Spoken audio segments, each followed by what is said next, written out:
உங்களுடைய வீடுகளுக்குள்ள நீங்க நுழைஞ்சா ஃபசல்லிமு அலா அன்ஃபுசிக்கும், உங்களுக்கு நீங்களே சலாம் முதல்ல சொல்லுங்க. வீட்டுக்குள்ள போறதா இருந்தா சலாமை சொல்லி துவக்குங்கள் என்று மார்க்கம் சொல்லுகிறார். நம்முடைய வீடுகளுக்குள்ள போறோம்னா பெரும்பாலும் நமக்கு தெரிந்தவர்களிடத்துல நம்ம சலாம் சொல்லி விடுகின்றோம், மற்றவர்களிடத்திலே சலாம் சொல்லி விடுகிறோம், மற்றவர்களுடைய வீட்டுக்குள்ளே போகும் பொழுது கூட சலாம் சொல்லி விடுகிறோம். ஆனா நம்ம வீட்டுக்கு உள்ள போகும் பொழுது நம்ம இடத்துல சலாம் சொல்லுகிற பழக்கம் இருக்கிறதா என்று கேட்டால் பெரும்பான்மையானவர்களிடத்தில் அந்த பழக்கம் கிடையாது. சலாம்னா என்ன? அல்லாஹ்வுடைய அருளை தேடுறது தானே.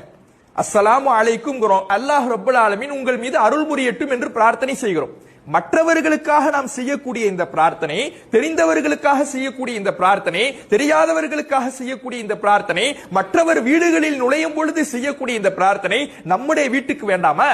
நம்முடைய வீட்டுக்கு இந்த இறைவனுடைய அருளை உரித்தானதாக ஆக்க வேண்டாமா?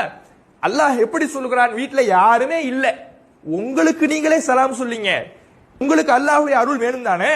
அல்லாஹ்வுடைய அருளுக்கு பாத்திரமான இடமாக உங்களுடைய வீடு மாறணும் தானே? உங்கள் மீது இறைவனுடைய அருள் ஏற்படணும் தானே? அப்ப உங்களுக்கு நீங்களே சலாம் சொல்லிக் கொள்ளுங்கள் என்று அல்லாஹ் ரப்பல் ஆலமீன் உங்க வீட்டுக்கு நீங்க நுழைஞ்சாலே உங்களுக்கு நீங்களே சலாம் சொல்லி நுழையுங்கள். அப்ப சலாமின் மூலமாக நாம வீட்டிற்குள்ளே நுழைகின்ற முதல் எடுத்து வைக்கின்ற அடியே சலாமை கொண்டு முடியுங்கள். ஒவ்வொரு முறை நம்ம வீட்டுக்கு நுழையும் பொழுதும் சலாம் சொன்னோம்னா இறைவா அருளை ஏற்படுத்து, அமைதியை ஏற்படுத்து என்று கேட்கின்றோம். Download ShareChat.